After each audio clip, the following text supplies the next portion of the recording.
Hello viewer, সবাই কেমন আছেন? আশা করি সবাই ভালো আছেন। অপরাধ করে যদি নিজের ভুল নিজে যদি স্বীকার করি, তাহলে অবশ্যই ক্ষমা পাওয়ার যোগ্য।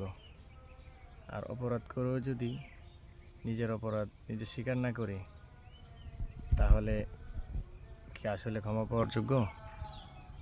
এই জিনিসটা আসলে বর্তমান আমাদের সমাজে এই জিনিসটাই হচ্ছে বেশি। যে অপরাধ করছে আসলে বলে বেড়ায় যে আমার কোনো দোষ নাই, আমার কোনো অপরাধ নেই। এই জিনিসটা এ হলো আমাদের সমাজ ব্যবস্থা।